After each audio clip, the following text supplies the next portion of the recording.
여러분 안녕하십니까? 양윤시알학교 교장 양윤석입니다. 어떻게 명절은 잘 보내셨는지 모르겠네요. 이번 설은 코로나 방역 때문에 5인 이상 모임이 금지가 되는 바람에 이제 가족들이 한 자리에 모이지 못했을 것으로 생각됩니다.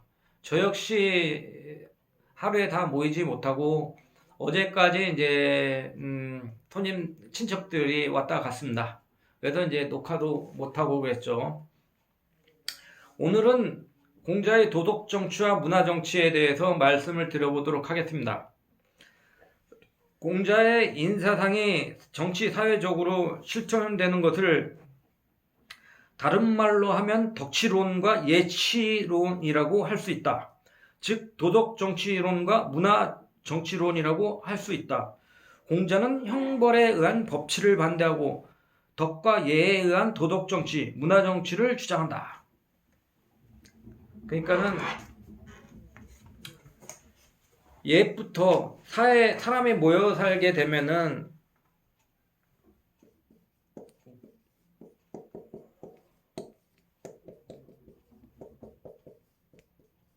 정치가 이제 이루어지게 되는데 거기에서 법치가 빠질 수가 없죠. 법치. 사람들이 모여있게 되면은 문제가 발생될 수밖에 없습니다.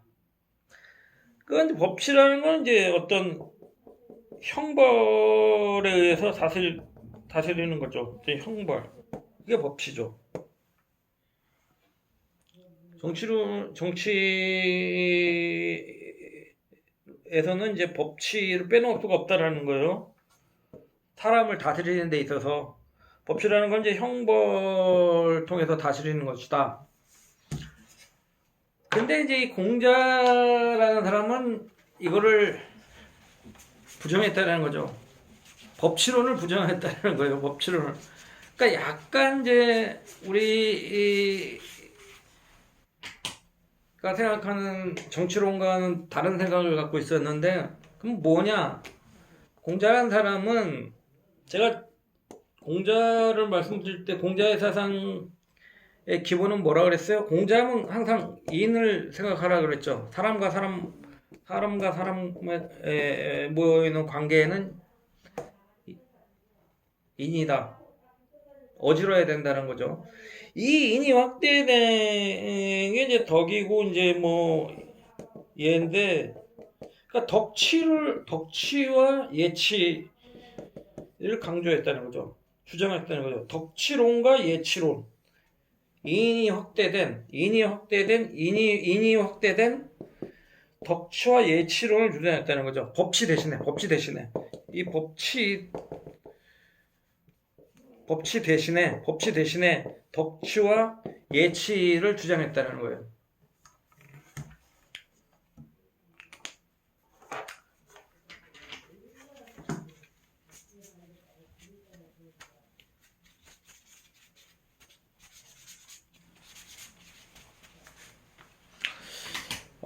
위종편에 나오는 얘기를 하나 읽어드리겠습니다. 강제적인 법이나 제도로 인도하고 형벌로 가지런히 하면 백성들은 그것들은 간신히 지키기는 하더라도 부끄러움이 없다. 자발적인 덕으로 인도하고 예로 질서를 유지한다면 백성들은 부끄러움도 알 뿐만 아니라 나아가 지극히 선한 경지에도 이르게 된다. 그러니까 어떤 범죄자들이 있다는 거예요. 범죄자, 범인.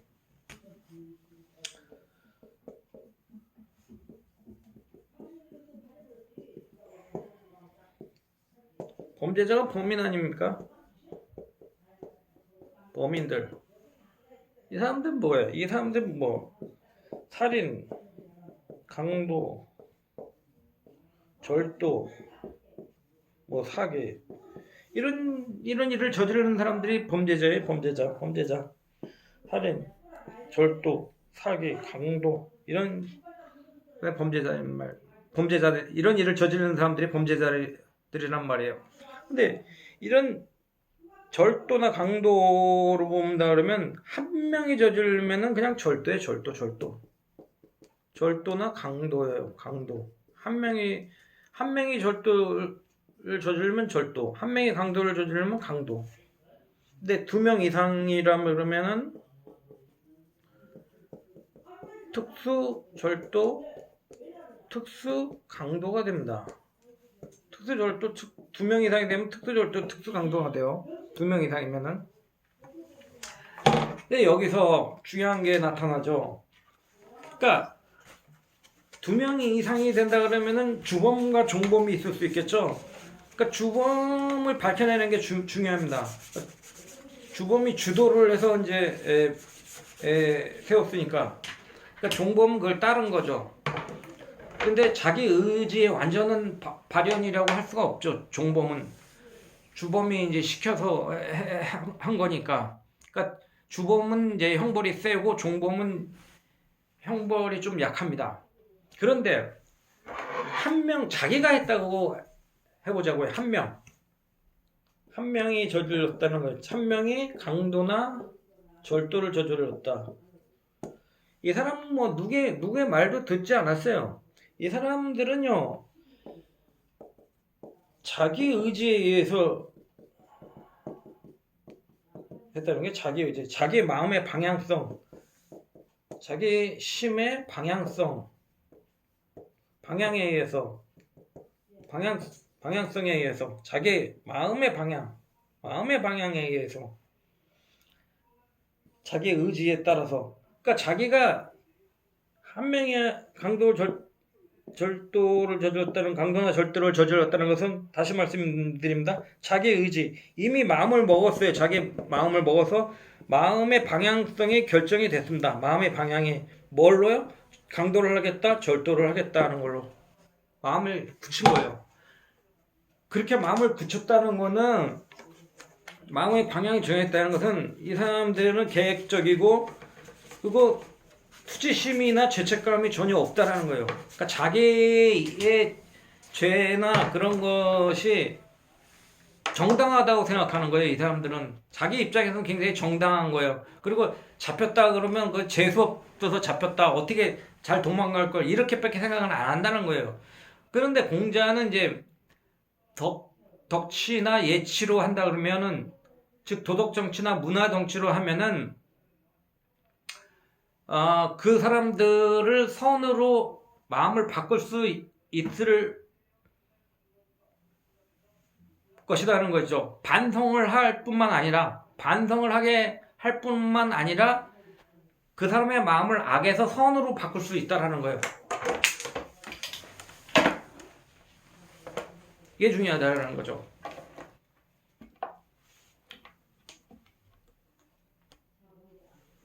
그러니까 예치나 덕치는요,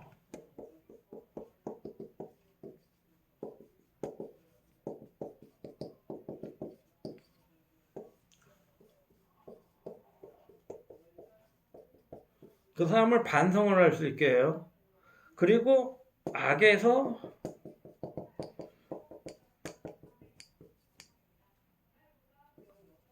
엔드죠. 반성을 할 수 있게 하고, 그리고 또 악에서 선으로 마음을 바꾸게 만들어요. 마음을 바꾸게 만들어요. 마음을 바꾸게 만든단 말이에요. 마음을 바꿀 수 있게 할 수 있다라는 거예요. 그러기 때문에 이제 공자는 덕치와 예치를 주장한다는 거죠. 그러니까 덕치와 예치는 뭐냐면은 반성을 할 수 있게 하고, 악에서 선으로 바꿀 수 있게 한다는 것은 그 예방적 차원이에요. 예방적 차원.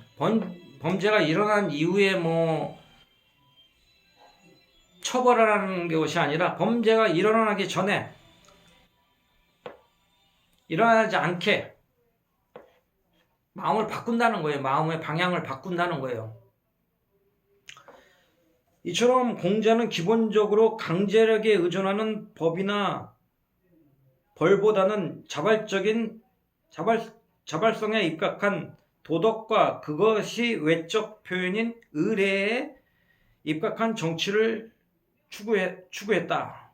물론 정치 세계에서 그것의 고유한 본질인 합법적 공권력, 곧 합법적인 물리적 폭력이 전혀 배제될 수는 없다. 즉 정치 공동체라고 할 때 법이라고 하는 강제적 수단과 이것이 준수되지 않았을 때 수반되는 처벌과 이를 지원하는 기구인 군대, 경찰 등의 기구가 없을 수는 없을 것이다.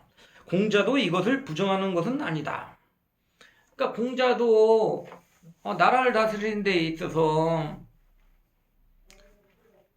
부득이한 국가의 폭력적 행태를 부정하는 건 아니에요.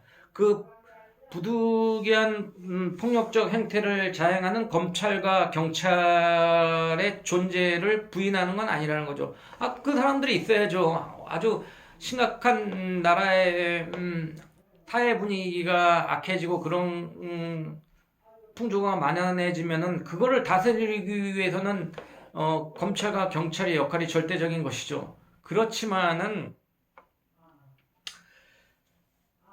계속 읽어보겠습니다. 그러나 공자가 볼 때 이러한 합법적 공권력에만 의존하는 국가는 살벌한 국가이고 강제된 국가이며 전체 공동체가 처음 탄생하게 된 동기를 잊기 쉬운 국가에 가깝다. 그러니까 이런 합법적인 공권력을 공자도 부인하는 건 아닌데 이런 합법적 공권력이 만연하게 돼버리면은 그런 국가는 살벌한 국가가 되고 강제된 국가가 돼버린다는 거예요. 즉 경찰 국가, 검찰 국가가 돼버린다는 거예요. 여러분, 우리는 뭐 법을 전공하지 않았기 때문에 법을 잘 모릅니다. 그러나 우리는 지금 엄청난 법의 감시를 받으면서 살고 있는 사람들입니다. 그러니까 예를 들어서 뭐 비근한 예로 이제 저 아파트거든요. 막 뛰고 그러면 이제 여기서 이제 뭐 층간 소음이 있어서 밑에서 뭐 올라와서 당장 시비가 붙습니다. 경찰을 불러요. 그럼 조사를 받아야 되죠. 그리고 뭐 이런 뭐 물건 같은 것도 함부로 버리면 안 돼요. 이런 것들이라도 다 정해진 분리수거 날짜에다가 정해진 데다가 정해진 장소에 버려야 됩니다. 자기가 마음대로 할 수 있는 게 별로 없어요. 은연중에 그런 암묵적인 또 법의 지배를 받으면서 우리는 살고 있다 이겁니다. 근데 그것이 지나쳐서 사사롭게 하면은 국민이 나중에는 그 자체를 부정하게 돼버린다는 거예요. 그러니까 쉽게 말하면 이제 차도 이제 주차장이 뭐 우리나라에 그렇게 있는 집이 뭐 단독 주택에는 뭐 있는 집도 있고 없는 집도 있고 아파트도 주차장이 넉넉하지 않은 데도 있고 그럴 수 있습니다. 그러면 이제 길거리 뭐 한적한 데 된단 말이죠. 그거 다 불법이에요. 그거 다 딱지 붙이고 그러다가 벌금 내고 막 그렇게 하다 보면은 그 자체를 부정하게 돼버려요, 사람들이. 지나치다 이거죠. 그럼 그 전에 집을 지을 때 반드시 주차장을 지어라. 그 아파트나 공동주택에는 그 세대수에 맞는 주차장을 지어라. 이렇게 이제 확실하게 인프라를 구축했어야 된다는 얘기죠. 그러니까 자전거를 이제 뭐 우리 타지만은 그 인도에서 자전거 타면 그거 안 되죠. 자전거 길이 있어야지 타는데 이제 타는 사람들이 있단 말이에요. 근데 그것도 걸려요. 그걸 자꾸 뭐 신고해서 걸리게 되면 그 사람 그 자체를 부정하게 돼버려요. 암묵적으로 우리나라는 그래서 그걸 부인해주는 사람들이 많죠. 그러면서 이제 애들도 타고 조심해라 그러면서 이제 그런 식으로 한단 말이죠. 다 그런 거에 속한단 말이죠. 다 경찰 국가 감시에 속하고 이러면은 이게 지금 안 된단 말이죠. 따라서 이런 체제에서 구성원들은 공포감을 느끼거나 나중에는 그 체제 자체를 부정하는 생각을 갖게 마련이다. 바로 이거예요. 예컨대 고통복구의 준수를 벌금으로만 해결하는 공동체가 있을 때 구성원들은 횡단을 하고서 걸리면 대부분 벌금을 물고 나서 재수가 없었다고 생각하기 쉽다.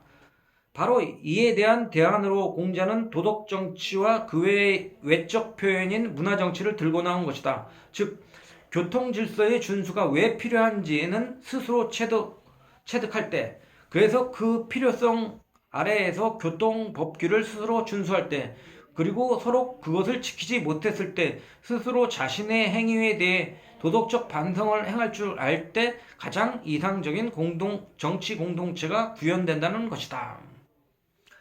그러니까 이제 우리가 뭐 교통법규, 뭐 신호 위반이라든가 속도 위반, 뭐 이런 것들을 뭐 무단 유턴, 뭐 이런 것들로 해서 많이 걸려서 이제 범칙금을 물게 되죠.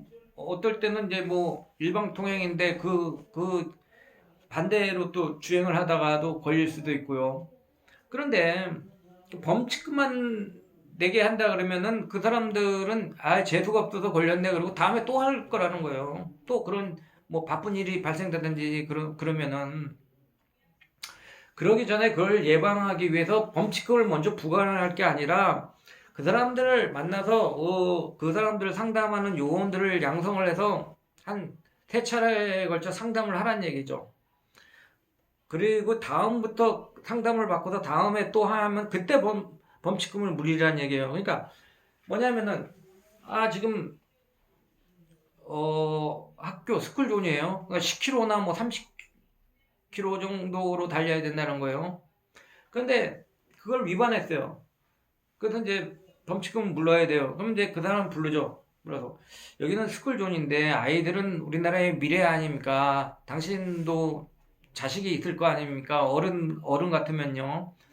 그러면 그 애들이 다치면 어떻게 되겠습니까? 그렇기 때문에 여기는 10km, 30km로 제한해 놓은 겁니다.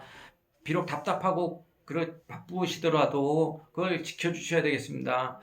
그래야지만이 저 아이들의 부모들도 마음 놓고 학교를 보내고 아이들이 마음 놓고 공부할 수 있는 환경이 조성될 거 아니겠습니까? 이렇게 설득을 하는 것이죠. 그리고 이제 뭐 무단의 횡단을 한다. 사람이 무단의 횡단을 한다는 거 그러면은 그 사람도 또 부르는 거예요.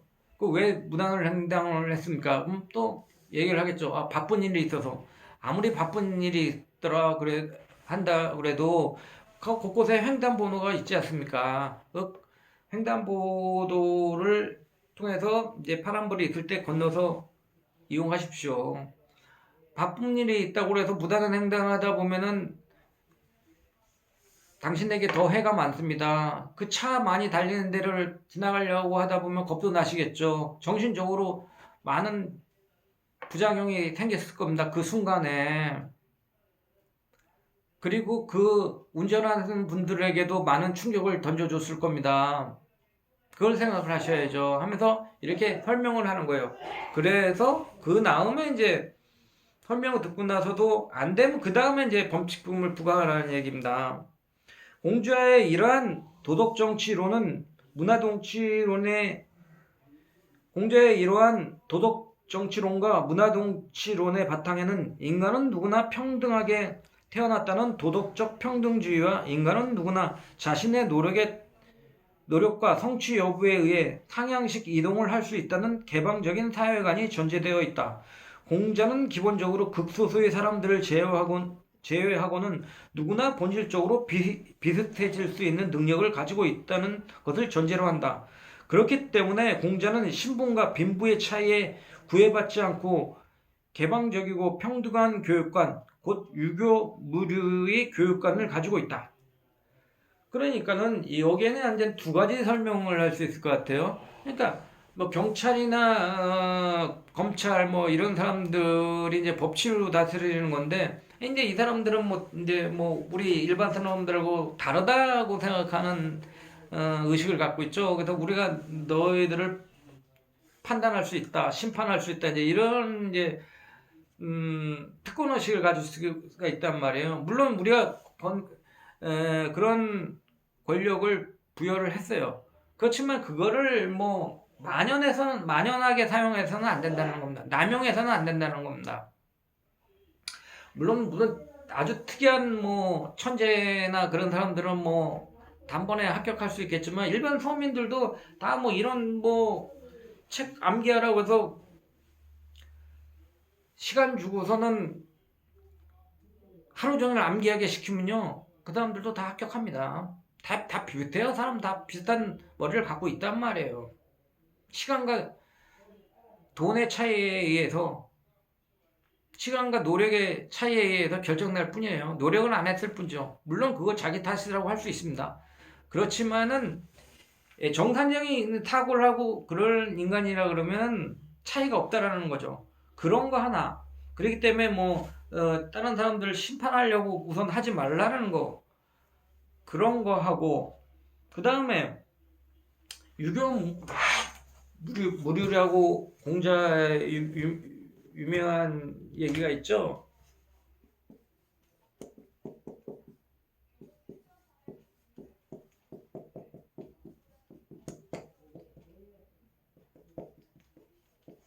그래서 유는 뭐예요? 스피시즈죠. 스피시즈.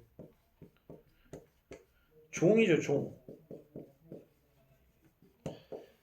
그러니까 유교무료, 이거 어떤 빈자나 부자나 뭐 가난한 사람이나 뭐 직업의 귀천, 빈자, 부자, 가난한 사람, 직업의 귀천에 상관없이, 이 류에 상관없이, 이렇게 써야 되군요. 류에 상관없이 부류에, 그 사람의 신분이나 뭐 그거에 상관없이 가르치겠다는 거예요. 공자는 뭐 아무나 배우러 오는 사람들을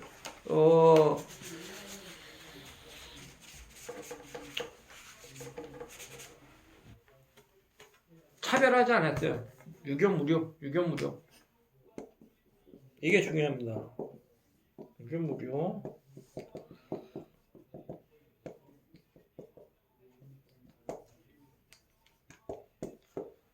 유교무료.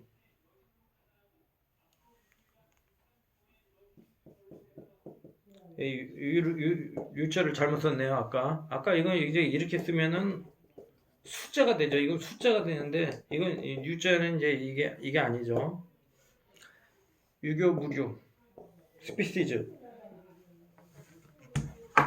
그러니까 그런 거를 다 알아들을 수 있다라는 거예요.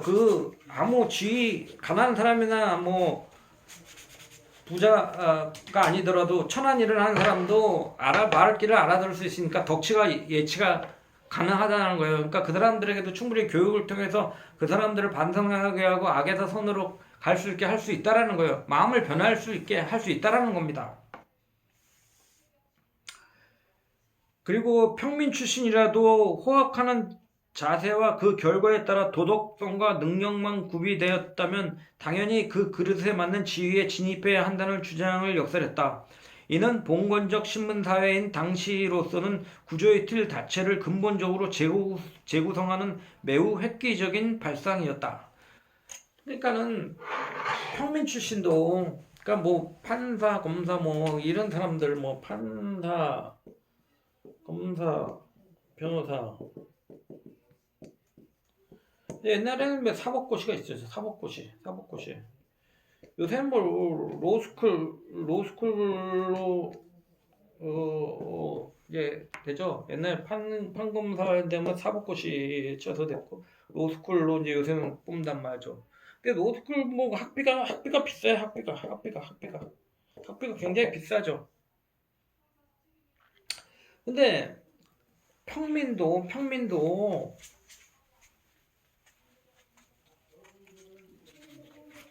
호학하는 학문하기를 좋아하는, 공부하는 걸 좋아하는 사람 있으면 올라요.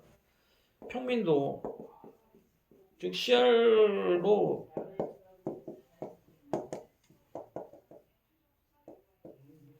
공부하기를 좋아한다 그러면은 상향으로 올라갈 수가 있어야죠. 판검사 될 수 있어야죠. 의사 될 수 있어야죠.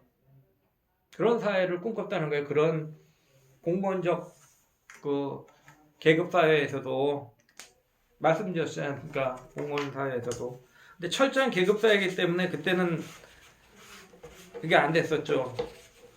천자, 제후, 대부, 사, 서인. 사까지는 다 공무원이라고 그랬죠. 서인은 계속 서인만 해야 되고, 서양의 중세 봉건제도 농노와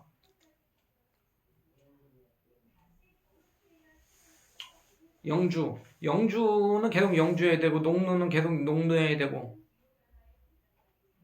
그런 게 있어서는 안 된다는 거죠. 사람이 차별이 있어서는 안 된다는 거예요. 인간은 다 평등한 존재라는 거예요. 평등한 존재.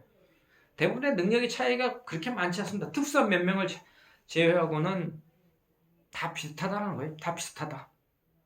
네, 오늘 얘기 여기서 마치겠습니다. 감사합니다.